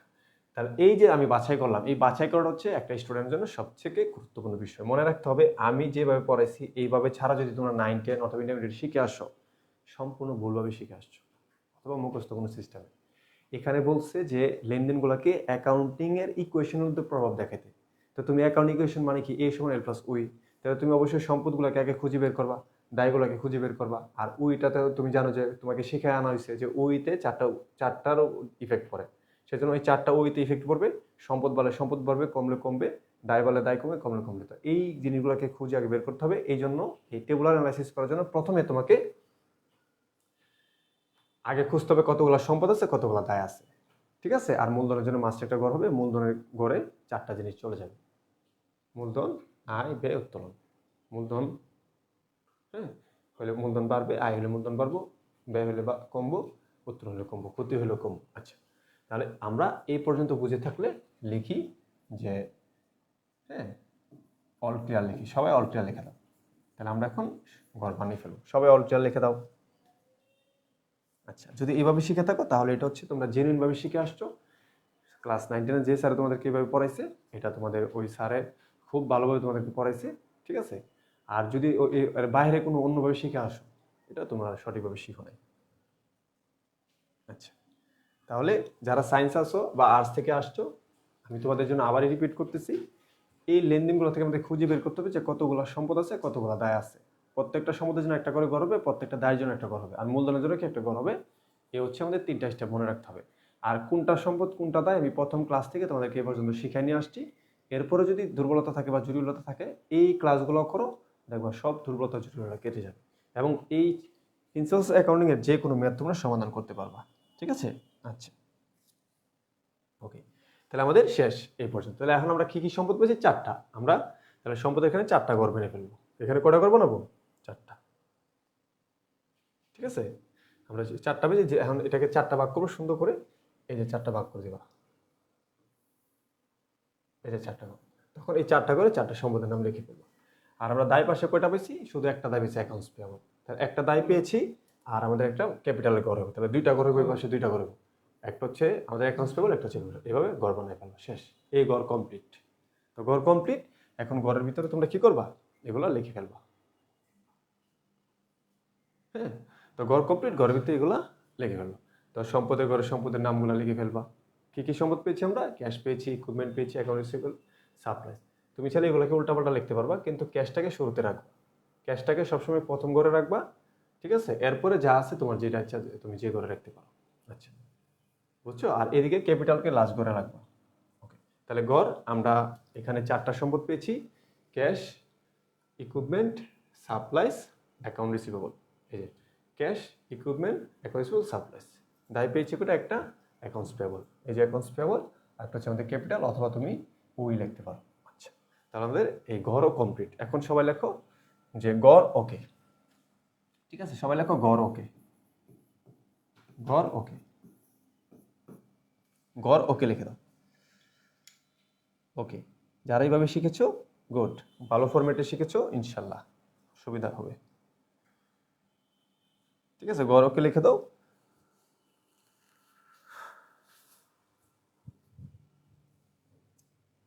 স্যার কষ্ট করে, দুই একটা পানি নিয়ে গলা চলতেছে।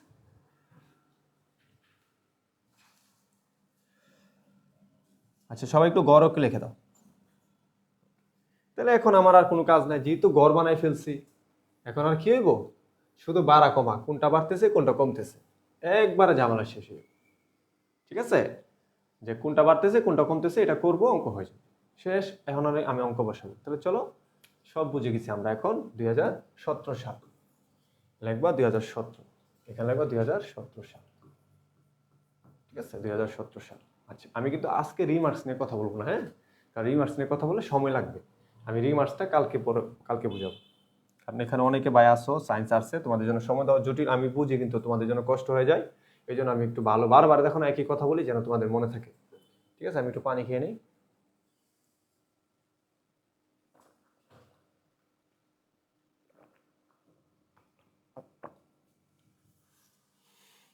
আচ্ছা,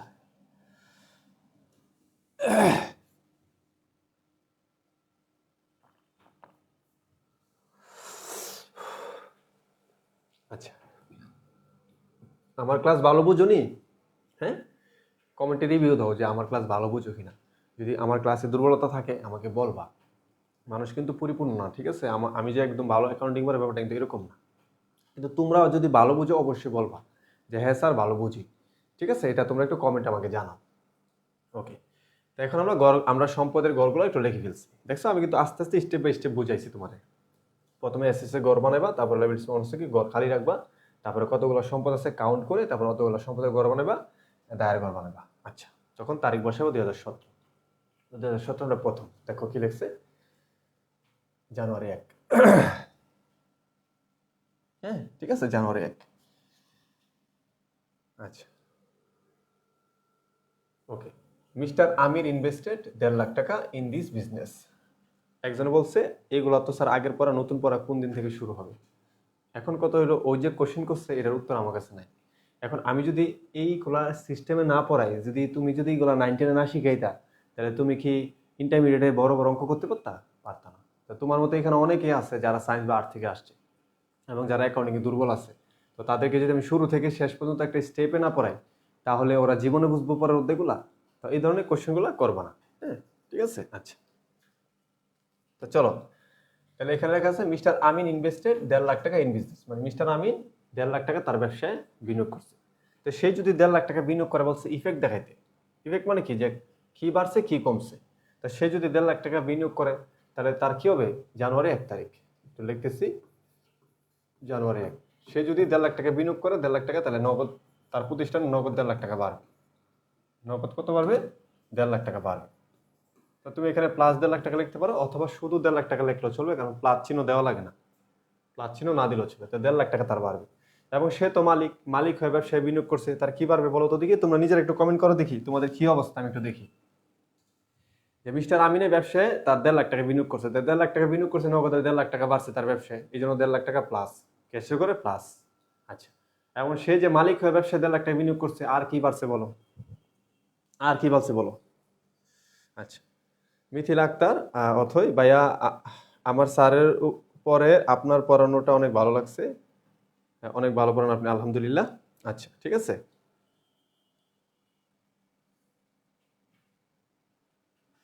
আচ্ছা ঠিক আছে, ওকে ওকে, আলহামদুলিল্লাহ সবাই রিভিউ ভালো।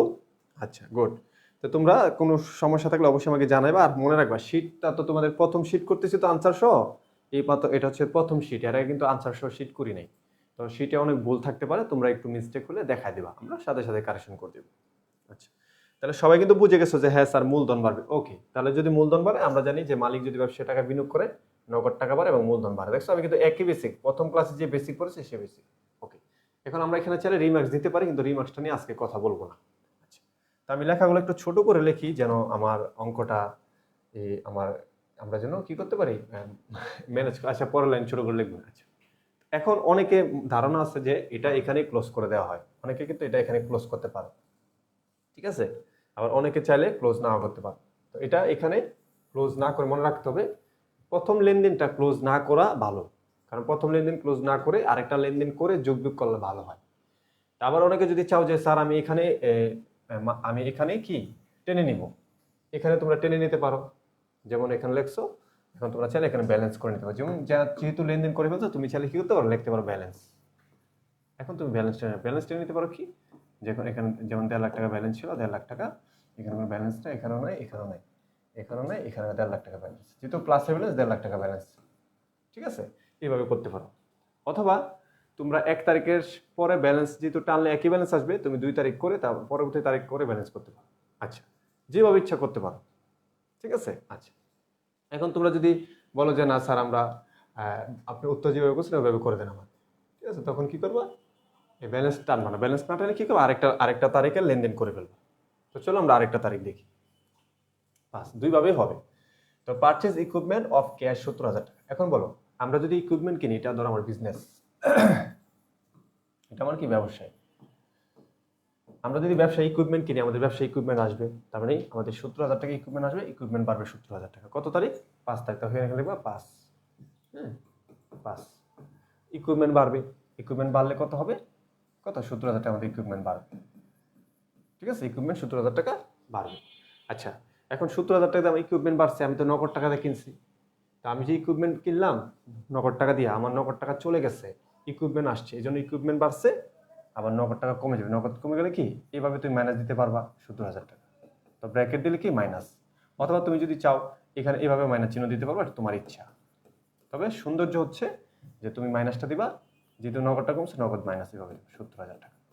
এখন যেহেতু একটা লেনদেন হয়েছে, এখন তুমি ব্যালেন্সটা আনো, তাহলে জিনিসটা সুন্দর হবে, ঠিক আছে। এখন আমরা ব্যালেন্সটা টেনে দিব, ওকে। তখন ব্যালেন্সটা আমরা টানলে আমাদের ব্যালেন্স কি হবে, এখানে তুমি চাইলে এখানে এইভাবে লিখতে পারো ব্যালেন্স, এখানে ডট দিতে পারো ব্যালেন্স, ঠিক আছে, অথবা এভাবে দিতে পারো ব্যালেন্স। তাহলে এখানে 1 লাখ থেকে 70,000 চলে গেলে কত 80,000 টাকা থাকে, আর এখানে কোনো কিছুই নাই, 70,000 আছে 70,000ই থাকবে, এখানে কোনো ব্যালেন্স নেই, এভাবে থাকবে, এখানে কিছু এভাবে থাকবে, অথবা খালি রাখতে পারো, তোমার ইচ্ছা, যেভাবে ইচ্ছা করতে পারো। তাহলে এখানে কোনো ব্যালেন্স এভাবে থাকবে, এখানে 1.5 লাখ টাকা আছে 1.5 লাখ টাকা থাকবে। আচ্ছা, তাহলে এখানে আবার সমান সমান দিয়ে দিতে পারো, সুবিধা হবে, সবসময় সমান দিয়ে দিবা, ওকে। এই পর্যন্ত যারা বুঝছো লেখো ক্লিয়ার। তাহলে আমি প্রথমে ব্যালেন্সের ব্যাপারটা বুঝিয়ে দিলাম, অনেকের ধারণা দুভাবে করে, কোনো সমস্যা নেই। এই পর্যন্ত যারা বুঝছো ক্লিয়ার লিখে দাও, রিমার্কসের ব্যাপারটা কিন্তু আমি আজকে বলবো না, নেক্সট ক্লাসে ইনশাআল্লাহ। এই পর্যন্ত যারা বুঝছো ক্লিয়ার লিখে দাও। আচ্ছা, আরেকজনে বলতেছে যে ব্যালেন্সটা একবারে যদি আমি শেষ করি তাহলে কোনো প্রবলেম হবে কিনা। শোনো, ব্যালেন্সটা যদি একবারে শেষ করি, এটা তো তোমাদের 9 10 ছিল, কিন্তু এখানে তো বেশি মার্কস, কারণ এখানে কেন করলে হবে না, হবে না অবশ্যই হবে, কিন্তু আমি বলি তোমাকে এই অঙ্কটা অনেক সময় ব্যালেন্স না টেনে টেনে একবারে করে ব্যালেন্স করা যায়। এখন কথা হচ্ছে যদি অঙ্কটা 8 মার্কসের আসে, সেই ক্ষেত্রে যদি তুমি ব্যালেন্স টেনে না করো, জিনিসটা একটু খারাপ দেখা যায়। এখন স্যার যদি বলে না ও ব্যালেন্স টেনে করে না 1 নাম্বার কম দিয়ে দিব, এটা কিন্তু স্যার চাইলে করতে পারে। আর তুমি যদি ব্যালেন্স করে করো, যেহেতু 8 মার্কসের একটা অঙ্ক স্ট্যান্ডার্ড ফরম্যাটে করতে হবে, যেহেতু মার্কস বেশি, ব্যালেন্স করে করবে, ঠিক আছে। সবসময় মনে রাখবা এই অঙ্কগুলো ব্যালেন্স করে করবা, ঠিক আছে, আমি যেভাবে করতেছি, এবং আমার বইয়ে উত্তর দেওয়া আছে ব্যালেন্স করে তোমরা করবা, ঠিক আছে। আচ্ছা, তো আমার কথা হচ্ছে স্যার যদি আমাকে 1 মার্কস কম দেয়, সেক্ষেত্রে আমি এটা, অথবা 2 মার্কস কম দিয়ে দিল, আমি বলবো যে যেহেতু বেশি মার্কসের ম্যাথ, তোমরা যে আগে কথা 4 মার্কে, ওই সময় ব্যালেন্স করলে করো, না করলে নাই, যেখানে অঙ্ক ছিল ছোট কম সময় ছিল, দিয়ে দিচ্ছ 4 দিয়ে দিচ্ছে, কিন্তু এখন এবারে বড় বেশি মার্কস ব্যালেন্স করে করবো। আর যদি 4 মার্কসে আসে তাহলে ব্যালেন্স করে করো না, যাও বলে দিলাম। আচ্ছা, এরপর 5 তারিখ দেখো 8 তারিখ, দেখো কি রাখছে, সাপ্লাইজ পারচেজ অন ক্রেডিট। দেখো 8 তারিখ supplies purchase on credit, supplies বাকিতে সাপ্লাইজ কিনা হয়েছে, তো বাকিতে যদি সাপ্লাইজ কিনা হয় তাহলে সাপ্লাইজ তো বাড়ছে, সাপ্লাইজ বাড়ছে কত 15,000 টাকা, কত তারিখ 8 তারিখ, লেখো 8। আমার সাপ্লাইজ বাকিতে হোক নগদ হোক, সাপ্লাইজ বাড়ছে 15,000 টাকা, তখন এখানে 15,000 টাকা হয়ে যাবে। এখন আমি যে বাকিতে কিনছি আমার কি বাড়ছে, আমার কিন্তু পাওনাদার বাড়ছে। আমরা জানি সাপ্লাইজ বাকিতে কিনলে সাপ্লাইজ ডিবিট, পাওনাদার ক্রেডিট, পাওনাদার কেন ক্রেডিট হচ্ছে, পাওনাদার বাড়ছে, তাহলে পাওনাদার বাড়লে পাওনাদারের ক্ষেত্রে আবার প্লাস হবে 15,000 টাকা, ঠিক আছে। এখন যেহেতু লেনদেন হয়েছে, তুমি আবার ব্যালেন্স টেনে দিবা, ঝামেলা শেষ, তখন আবার ব্যালেন্স টানো, লেখো ব্যালেন্স, ঠিক আছে। অথবা এই ব্যালেন্স কথাটা না লিখলেও সমস্যা নেই, তাহলে এখানে আবারও 80,000 টাকা, যেহেতু 80,000 টাকা আছে, এখানে 70,000 টাকা আছে, 70,000 হবে, ঠিক আছে। এখানে কিছু নাই, এখানে 15,000 আছে, 15,000 হবে। আচ্ছা, এখানে 15,000 আছে, 15,000 হবে, এখানে 1,50,000, 1,50,000 টাকা। এই মাসের কথা কিছু বললাম, তারপরে আমরা পরবর্তী ট্রানজেকশন করব পিঙ্কি কালার দিয়ে, ঠিক আছে। এই আমার পিঙ্কি কালার, ওকে। এরপরে কত 10 number, service provide on cash 12,000 টাকা, মানে সেবা দেওয়া হয়েছে নগদে 12,000 টাকা। তো 12,000 টাকা যদি আমরা সেবা নগদে দিই, তাহলে আমাদের 12,000 টাকা বাড়ছে, কত তারিখ 10 তারিখ, তাহলে 12,000 টাকা আমাদের বাড়ছে, এখানে প্লাস 12,000 টাকা হবে, তো 12,000 টাকা প্লাস। এখন যে সেবা দিছি, সেবা কি আয় নাকি ব্যয়, বলো সেবা আয় নাকি ব্যয়, সেবা কি, আমি যে সেবা দিচ্ছি এটা কি আয় নাকি ব্যয়, অবশ্যই আয়। তাহলে আয় হলে কি বাড়বে বলো তো দেখি, এই 12,000 টাকা নগদ বাড়ছে, আর কি বাড়বে বলো, 12,000 টাকা নগদে বাড়ছে, আর কি বাড়বে বলো, ঠিক আছে। 12,000 টাকা কিভাবে, আচ্ছা আরেকটা কথা আমি বলে দিই তোমাদেরকে, অ্যাকাউন্টিং হোক, ফিনান্স হোক, ইকোনমিক্স হোক, অ্যাকাউন্টিং হোক, ফিনান্স হোক, ইকোনমিক্স হোক, বা আমি যে সাবজেক্টগুলো পড়াই, আমি যেভাবে পড়াবো ওইভাবে পড়াবো, ঠিক আছে। তোমাদের যদি এখনো দেখার বাকি থাকে যে আমার এই ক্লাস করে, ফ্রি ক্লাস করে এবং পেড ফিনান্স ইকোনমিক্স ক্লাস করে অ্যাভেলেবল স্টুডেন্ট এ প্লাস পেয়েছে, শত শত স্টুডেন্ট এ প্লাস পেয়েছে, যদি এখনো দেখার বাকি থাকে, আমি তোমাদেরকে স্ক্রিনশট দিব, এবং ওই স্ক্রিনশটের নামগুলো আমাদের গ্রুপে গিয়ে সার্চ দিব, সার্চ দিয়ে দেখবে নাম আসবে, নাম এসে তার নামে ক্লিক করবা, সে যে 1900 কত সালে পোস্ট করছে ওই পোস্টে গিয়ে তুমি পাইবা। যদি বিশ্বাস না হয় যে সে ফেক করছে, তারা জিজ্ঞেস করবা জিজ্ঞেস করে যে তুমি যে এ প্লাস পেয়েছো প্রমাণ দাও, সে তোমাকে লাগলে ওই তোমার কি সেই মার্কশিট পর্যন্ত দিবে। আমাদের এখানে 0.0091%ও কোনো মিথ্যা নাই, সব সত্য। তোমরা এগুলো দেখে নিবা, ঠিক আছে, যেভাবে হোক যাচাই করে নিবা। এবং আমাদের এখানে যারা আগে ক্লাস করছে, যদি বড় ভাই থাকে বলবা যে ক্লাস কোয়ালিটি কেমন, তাহলে তাদের থেকে রিভিউ জেনে নিবা, বুঝছো? ওকে, তাহলে আমি যেভাবে পড়াবো এভাবে জিনিসটা খেয়াল রাখবা।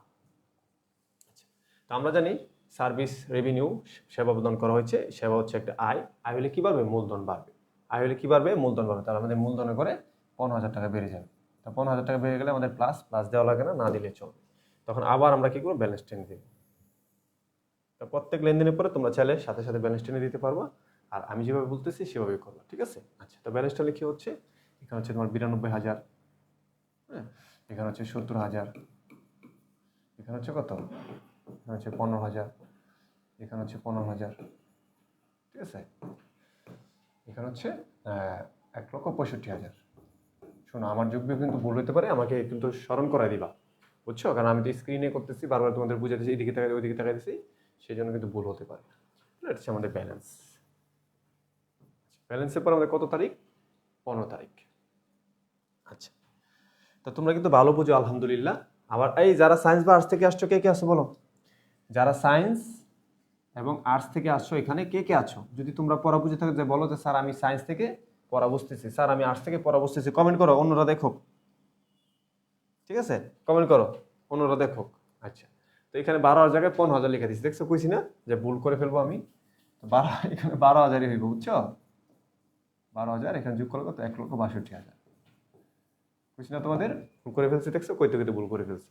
আচ্ছা, আবার একটু দেখালে দাও। হ্যাঁ, 12,000। আচ্ছা, ক্যালকুলেটার একটু লয়ালে দাঁড়াও। ওকে, ঠিক আছে। এবারে 15 তারিখ দেখো। 15 তারিখ কি বলছে? বলছে সার্ভিস প্রোভাইড, সেবা দেওয়া হয়েছে অন অ্যাকাউন্ট বাকিতে। আমরা যে বাকিতে সেবা দেয়, আমরা জানি আমাদের দেনাদার বাড়বে। আমাদের এবং কি সেবা হচ্ছে, সেবা দেওয়া হয়েছে, এটা আমাদের আয়, আয় হলে মূলধন বাড়ে। তাহলে দেনাদার বাড়ছে, মূলধন বাড়বে, ঠিক আছে? আমাদের দেনাদার ডেবিট, মূলধন ক্রেডিট। তাহলে আমাদের এখানে কত? ব্যালেন্স টানার পরে আমাদের দেনাদার কোথায়? দেনাদার আছে এখানে। আমাদের 3500 টাকা এখানে বাড়বে, 3500, মূলধন বাড়বে 3500, ঠিক আছে? আচ্ছা, আমরা আবার ব্যালেন্স টেনে দিব। আমি কইছি খালি ভুল হইব, সেখানে আমি অ্যাকাউন্টে ভুল করে ফেলছি, দেখছো? এটা হচ্ছে তোমরা সবসময় খেয়াল রাখবা, এখানে ভুল হয়ে যায়। আর আমার সামনে কিন্তু কোনো বই নাই, হ্যাঁ, আমার সামনে বই যেটা আছে কোনো আনসার টানসার নাই। আমি তোমাদের বই, আমার সামনে বইও নাই, আনসারও নাই, ঠিক আছে? তাহলে আবার ব্যালেন্স টেনে নাও। তাহলে এখানে হচ্ছে 92, এখানে কত? 70,000। তোমরা একটু ভুলগুলো সংশোধন করে দিবা আমার যদি কোথাও ভুল হয়ে যায়, ঠিক আছে? সরি, 3500, এখানে এখানে হচ্ছে 15,000, এখানে 15,000, এখানে কত? 1,62,000 যোগ 3,500, কত? 1,65,500, 1,65,500। যারা সায়েন্স বা আর্টস থেকে আসছো, কে কে আসছো দেখি তো? আজকে কি সায়েন্স আর্টসের কেউ নাই? আচ্ছা, এই মাঝখানে একটু সমান দিয়ে দিও, ঠিক আছে? আজকে কি সায়েন্স আর্টসের কেউ নাই? একটু ছোট করে নিচ্ছি ঘরটাকে, হ্যাঁ, যেন সুবিধা হয়। তো এটা আমাদের ব্যালেন্স ছিল, আমরা এখানে ব্যালেন্স লিখে দিতে পারি, ব্যালেন্স। আচ্ছা, এরপরে 20, রেন্ট পেইড ইন ক্যাশ 15,000 টাকা, 1500 টাকা, এন্ড স্যালারি হচ্ছে কত? 2500 টাকা। তাহলে খেয়াল করে দেখো, রেন্ট পেইড, ভাড়া পরিশোধ করা হয়েছে নগদে 1500 টাকা। তো 1500 টাকা যদি ভাড়া পরিশোধ করি, আমাদের নগদ টাকা কমে যাবে মাইনাস, এবং স্যালারি আমাদের পরিশোধ করেছে 2500 টাকা, 2500 টাকা পরিশোধ, নগদ টাকা কমে যাবে। তাহলে দেখো, আমি প্রথম কথা হচ্ছে কত তারিখ? 20 তারিখ। তা আমি 1500 টাকা রেন্ট পেড করেছি। তো 1500 টাকা রেন্ট পেড করলে আমাদের ভাড়া পরিশোধ করেছি 1500 টাকা মাইনাস, ঠিক আছে? মাইনাস 1500। ওকে, তারপর আবার কি পেড করেছি? 2500 টাকা পেড করেছি স্যালারি। তো স্যালারি পেড করেছি 2500, এটাও আমার নগদ 2500 টাকা কমে যাবে। আচ্ছা, এখন এটা আলাদা ছিল, আলাদাই লিখেছি। অনেকে চাইলে এটা একসাথে লিখে ফেলতে পারো, কিন্তু একসাথে লেখাটা সুন্দর না, কারণ যেহেতু দুইটা ট্রানজেকশন আলাদা, একটু আলাদা করে দেখা দিবে যেন তুমি দেখলে বুঝতে পারো, ঠিক আছে? আচ্ছা, তাহলে এখানে আমাদের কত তারিখ? 20 তারিখ। এখানে 20 তারিখ দিয়ে দুইটা ট্রানজেকশন করো। এখন দেখো, আমাদের রেন্টও খরচ, স্যালারিও খরচ, রেন্টও খরচ, স্যালারি দুইটাই খরচ। তো দুইটাই যদি খরচ হয়, তাহলে আমাদের খরচ হলে মূলধন কমবে, তখন আমার এখান থেকে মূলধন কমবে। রেন্ট হচ্ছে 1500 মাইনাস, এবং স্যালারি কত? 2500 মাইনাস, ঠিক আছে? তখন আমি আবার ব্যালেন্স টানতে হবে।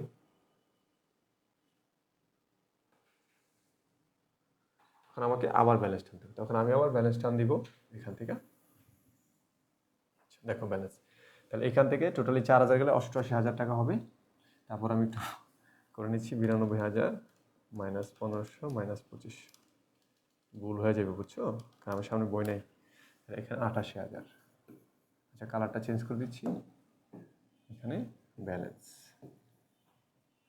88,000, এখানে হচ্ছে 70,000, এখানে হচ্ছে 3500, এখানে হচ্ছে 15,000 সমান, এখানে হচ্ছে কত 15,000, এখানে তোমার 1,65,500 মাইনাস হচ্ছে 1500 মাইনাস হচ্ছে 2500, কত 1,61,500। ঠিক আছে, আমাদের শীটে কিন্তু ভুল থাকতে পারে, খেয়াল রাখবা। ওকে, আচ্ছা তাহলে আবার আমাদের পরবর্তী তারিখ। হ্যাঁ দাগ দিয়ে শেষ হয়ে গেছে, দাগ শেষ হলে দাগ দিতে অনেক সময় লাগে। আচ্ছা ওকে, আচ্ছা ব্যালেন্সের শব্দটা না লিখলে হবে, কোনো সমস্যা নাই। ব্যালেন্স শব্দটা না লিখলে হবে, তুমি এখানে কিছু না লিখলে হবে, এভাবে লিখে দিলে হবে, অথবা শুধু বি দিয়া ডট দিলে হবে, বুঝছো, কোনো সমস্যা নেই।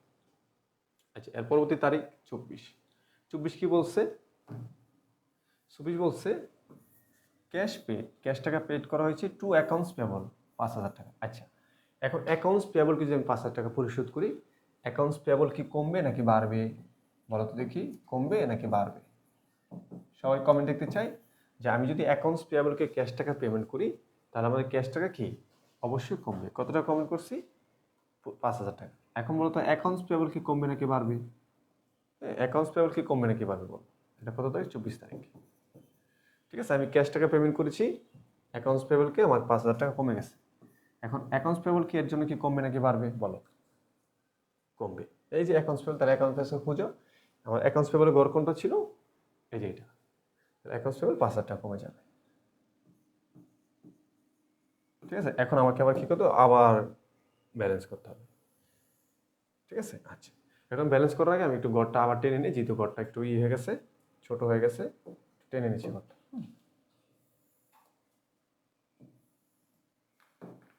এই একটা ঝামেলা, ঘর পরবর্তীতে ঘর রাখলে সুন্দর করে রাখুন জানা।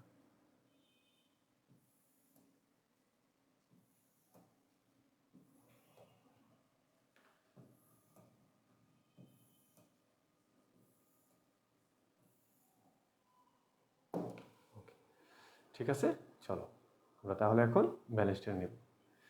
এখানে লেখো ব্যালেন্স,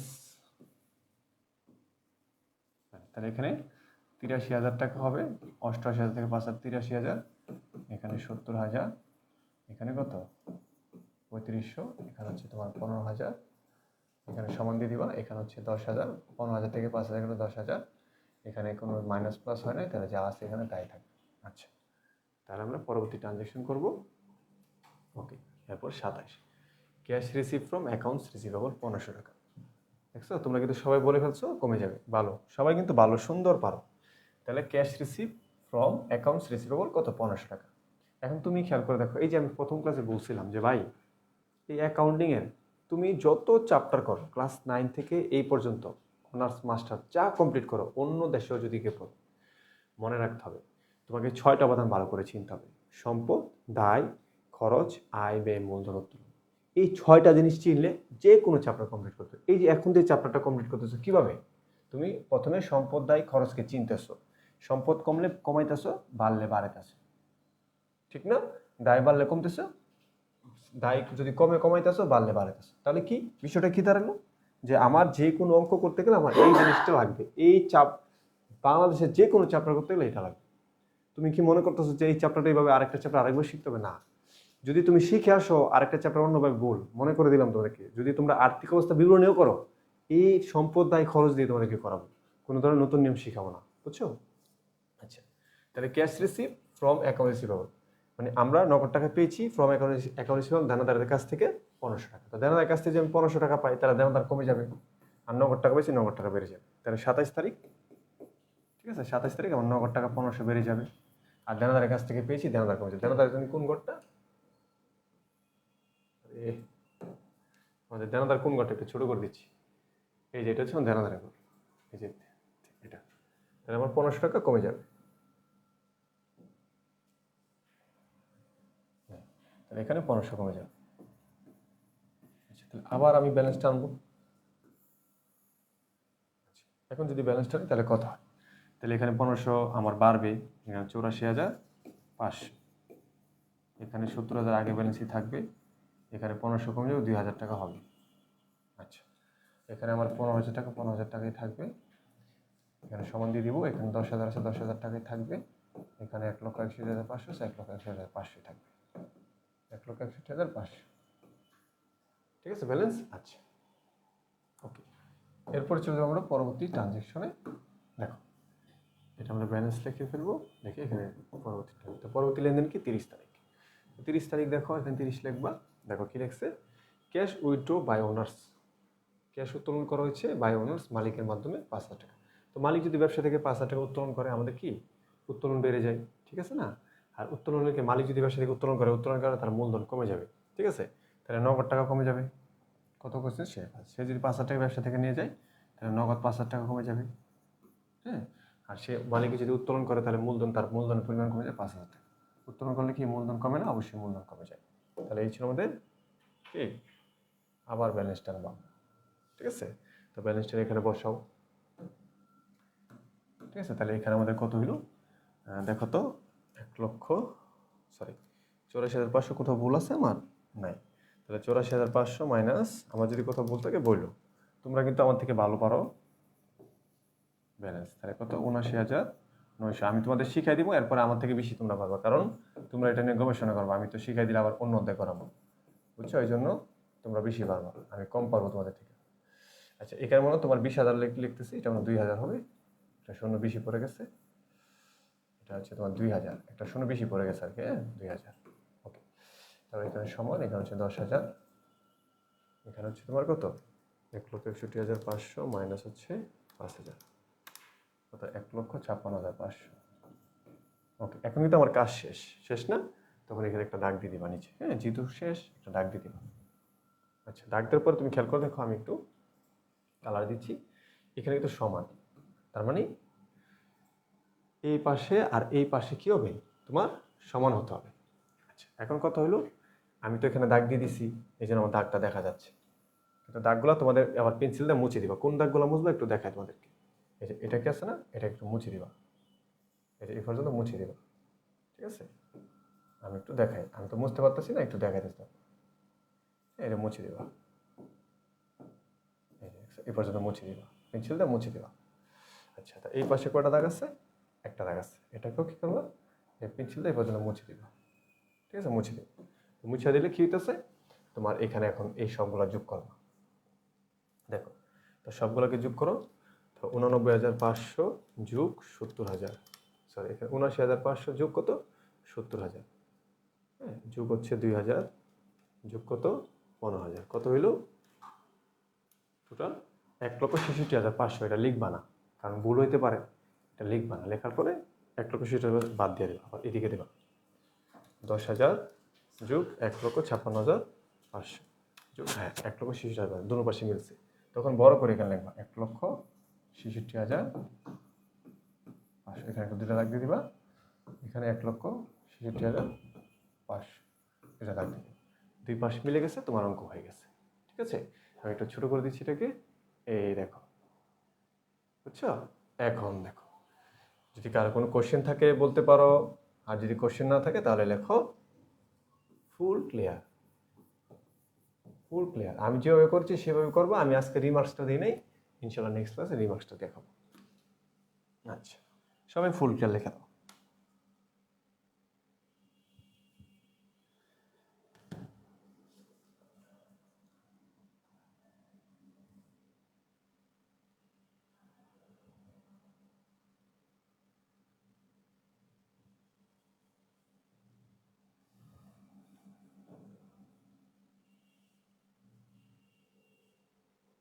ফুল ক্লিয়ার লেখা দাও, ফুল ক্লিয়ার, ফুল ক্লিয়ার লেখা দাও।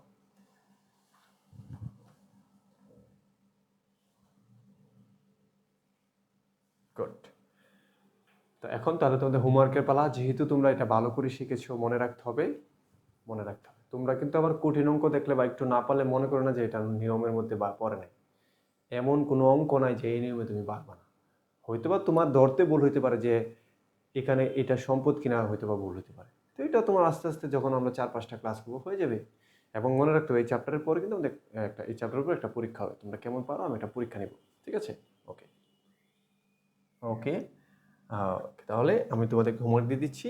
তা তোমাদের হোমওয়ার্ক হচ্ছে আজকে আমি 1 নম্বরটা করাইছি আমাদের শিটের 1 নম্বরটা প্রথমে করবে, এটা তোমরা প্রথমে করবা, তারপরে 5 নম্বর করবা, 8 নম্বর করবা, 9 নম্বর করবা। ঠিক আছে? এই 4টা অঙ্ক করবা। এই 4টা অঙ্ক করতে গিয়ে যদি কোনো প্রবলেম হয় আমাদের উত্তর তো শিটে দেওয়া আছে, উত্তর শিটে দেওয়া আছে, যদি কোনো লাইন প্রবলেম হয় মেসেঞ্জারে জানাইবা।